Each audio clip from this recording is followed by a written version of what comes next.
This is GBC News. The headlines. The Chief Minister's application for judicial review against Sir Peter Openshaw will be heard in the Supreme Court in November. The Bankers Association approves a long-term strategy to shape the direction of the sector over the next 5 years. The row between the government and opposition over Gibraltar's heritage continues. And UMI rolls out its 10 gigabit broadband connections.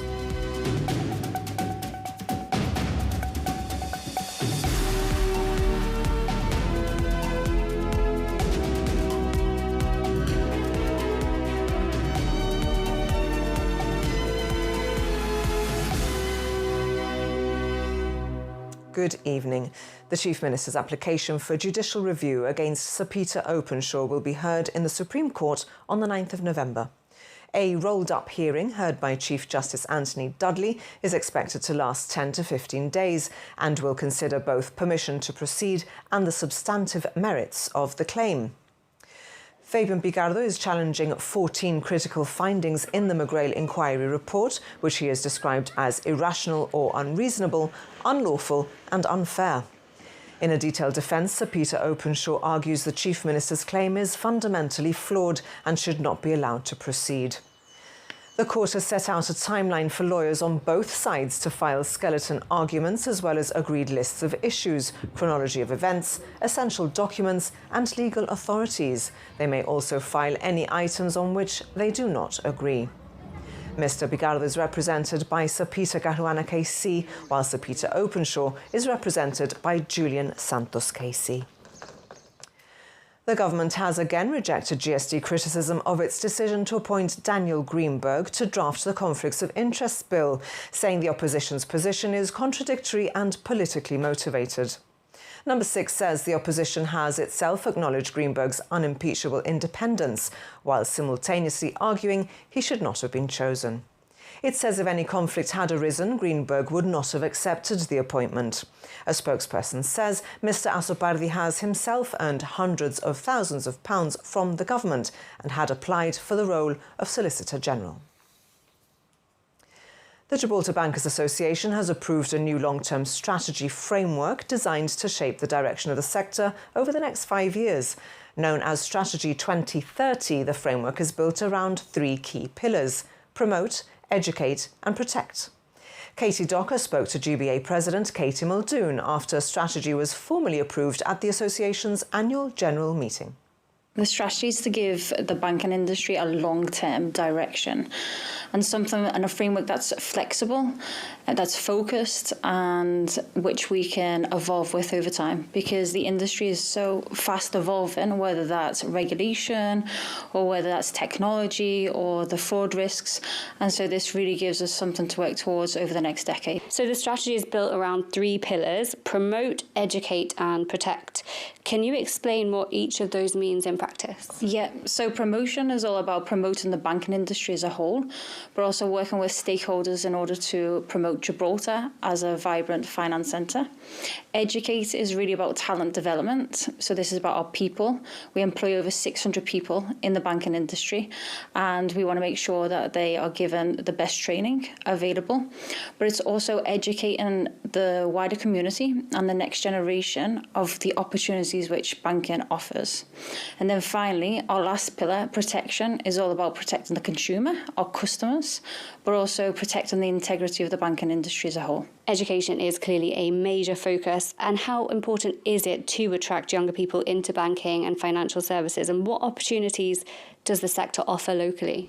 It's absolutely fundamental. Our people are really the heartbeat of the industry. We're a major employer, and the industry does offer a variety of jobs. And so our job in the Gibraltar Bankers Association is making people aware of the vast variety of jobs that are available and the career opportunities.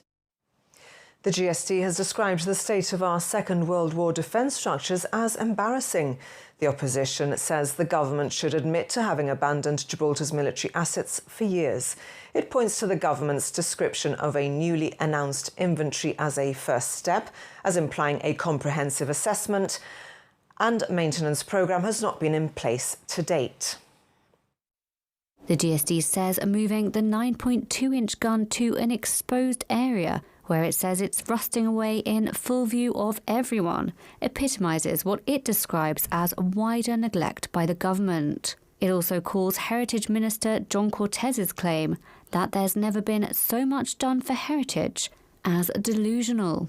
The GSD want the government to provide details on the annual £1.4 million of taxpayer money it says is being spent in relation to sites such as Parsons Lodge and the Stay Behind Cave, which it says are underutilised as attractions.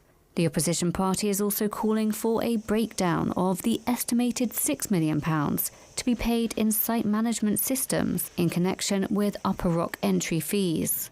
The GSD's Damon Bassino says these further government-private commercial arrangements raise legitimate questions and ought to be the subject of full transparency and accountability.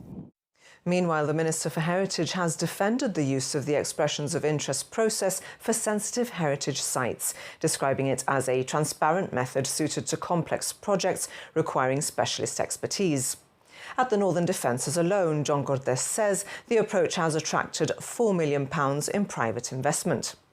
He accuses the GSD's Damon Bassino of prolonging the argument simply to maintain his media profile, adding that while the GSD focuses on negativity, the government will be getting on with protecting and preserving Gibraltar's heritage for future generations. The Teachers' Union has called on the government to urgently publish details of an agreement on proposed changes to school summer hours. The NASUWT says the agreement was reached in principle with the Chief Minister last month, but a draft agreement has yet to be received, with the end of term approaching. The union says teachers, parents and students need clarity and certainty to plan effectively. UMI says it's rolled out a new generation of 10 gig fibre broadband after a 7-figure investment in its network infrastructure. The company says the technology is designed to meet growing demand from streaming, gaming and multiple connected devices in the home, adding that it's the first provider in Gibraltar to introduce it locally. With the rollout now underway across its network, our reporter Kevin Ruiz asked UMI spokesperson Jimmy Imosi what the upgrade will mean for consumers. Well, the straightforward answer is a lot more bandwidth. But more importantly, it allows the EROs that we supply everyone with to get to their full capacity. It means that, unlike in the past, if you have a Wi-Fi device connected, you're going to see well over a gig throughput, provided your device can cope with that. Because the thing now is that we're ahead of the technology. A lot of phones still have to catch up now with what the ERO can do. But if you have the right device, you'll find that even on your Wi-Fi, you're going to get 1.5 gig of throughput potentially, and simultaneously about a gig of bandwidth on anything plugged into the ERO. So you have full access to 2.5 gig of capacity. Now, it sounds like a huge investment in a sector which is evolving, changing, fast-paced. So are there any risks? I mean, this is a huge investment, or are you building the company, or are you future-proofing it? Well, we're future-proofing it because the future with everything and TV as well is streaming. I mean, bandwidth just keeps on going up. If bandwidth is available, people seem to find a way to make use of it. And what we've done over here is we've jumped up to the next technology, which is the 10 gig backhaul, through which we're giving you 2.5 gig. But the structure also allows us to very quickly increase that in the future as and when it's needed, it's required.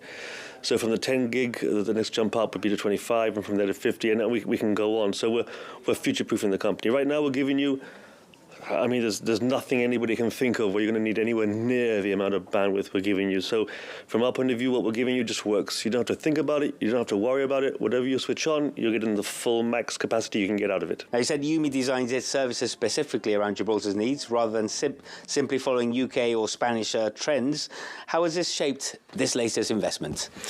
Well, with people streaming more and more, which is the trend and the direction everything is going, the bandwidth will allow them to do so.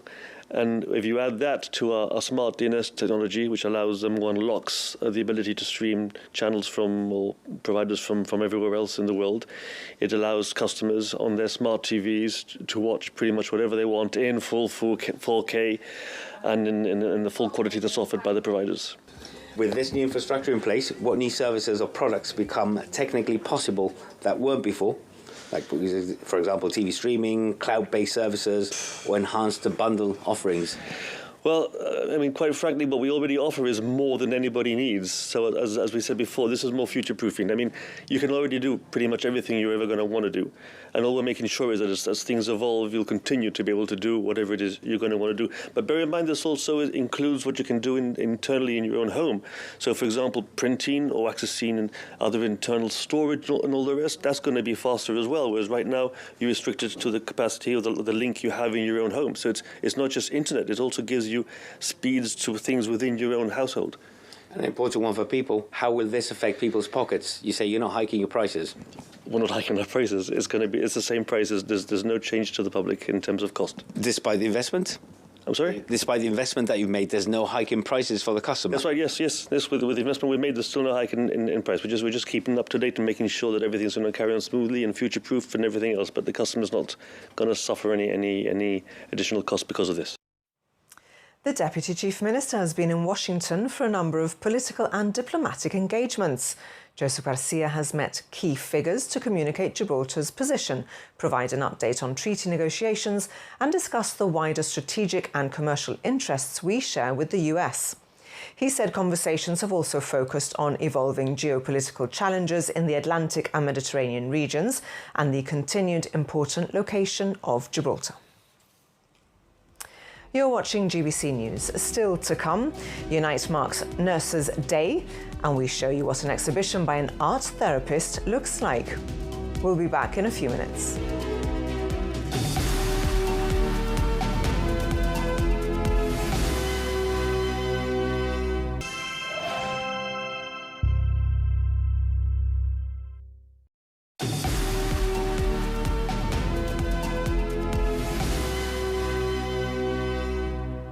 You're watching GBC News.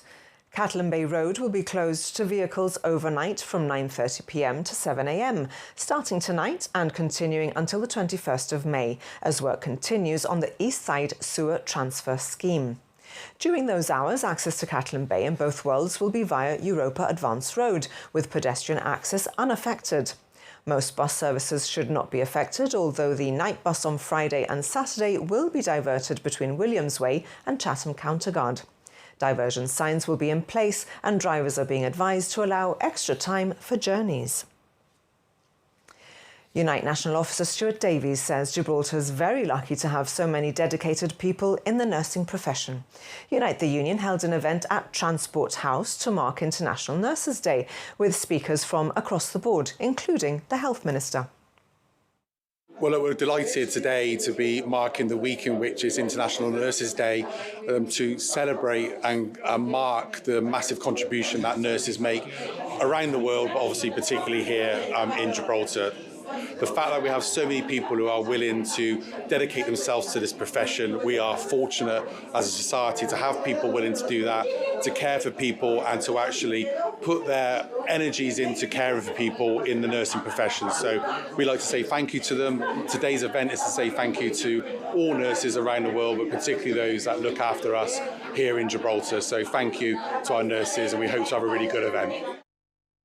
With a focus on speaking out about symptoms and encouraging women to be aware of their bodies, Get Lippy is an awareness campaign for the 5 gynecological cancers.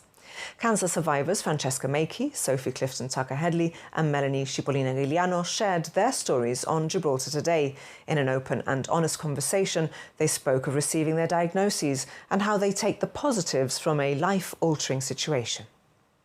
I had no symptoms, which is the scary part. The thing with early cervical cancer is there often aren't any, which makes having your smear all the more crucial. So I was just having my routine smear.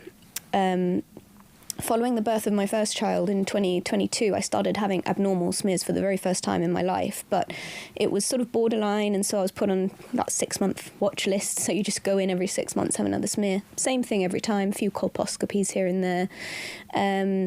But then after the birth of my second child, things just seemed to escalate. I think probably the hormones played a huge part in this. And yeah, then I got my diagnosis in November.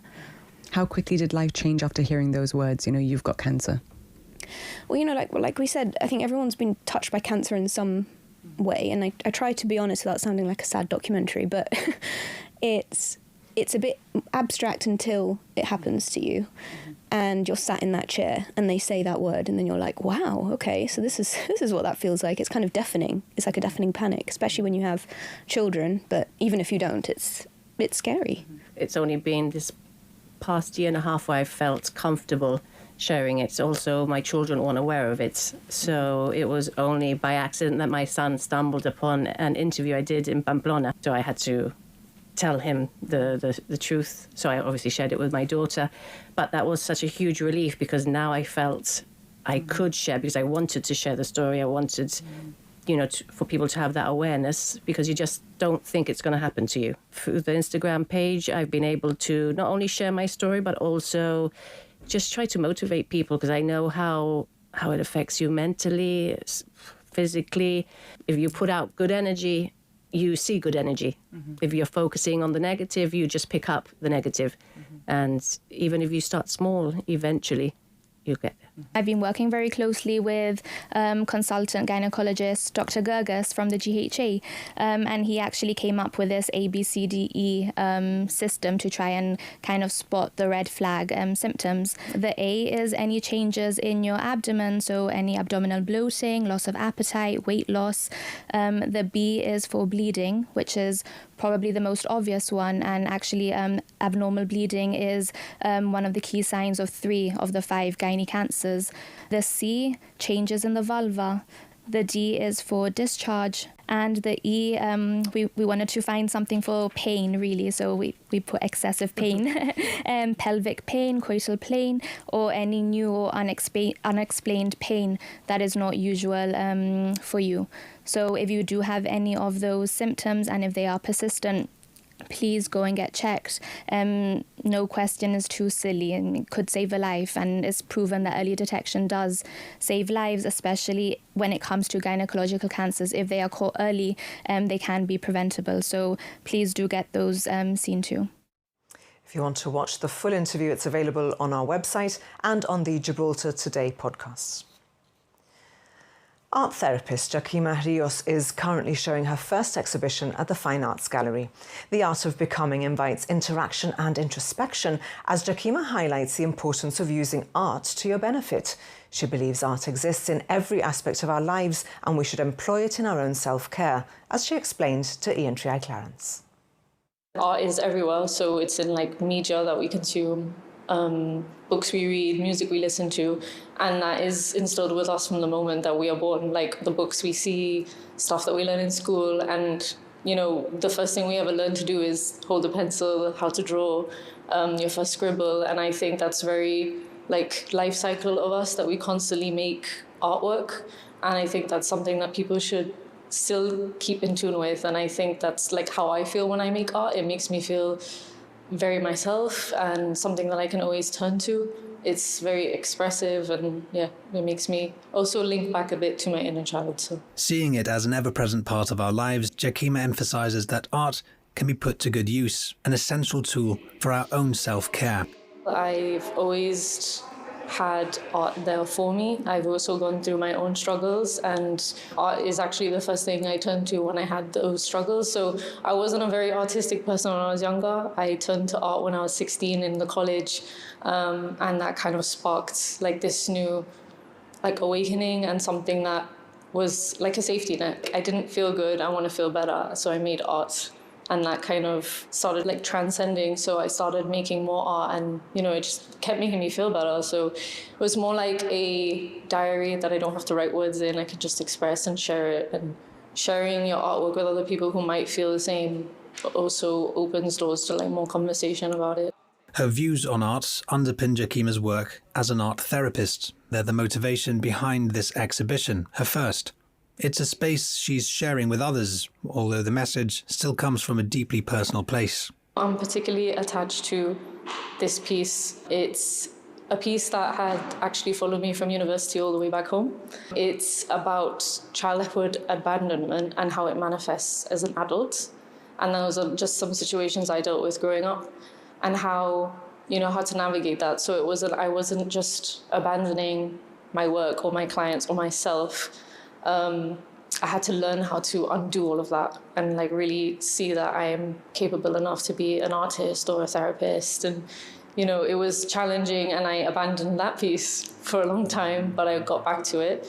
And it also links a bit into identity and dissociation, like, you know, struggling to find your place, whether it's in your personal life or even as a therapist. It was quite difficult as well, trying to find where to go, especially I was the only one here.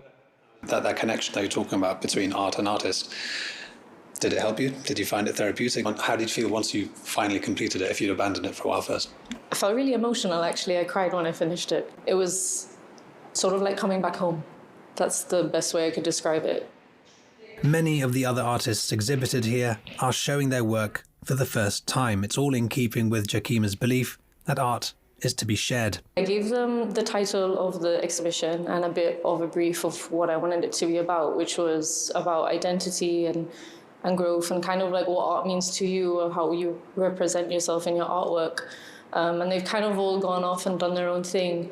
But they've come back and they've really have done a really good job, and we have a lot of new people as well, so it's their first time presenting. And her parting message is concise, but perhaps the most important. Art is for everyone. You don't have to be good at art to make art. Well, that's all from tonight's news. There's more online and on our socials, as well as on our Radio Gibraltar news summaries on the hour, every hour from 7 in the morning.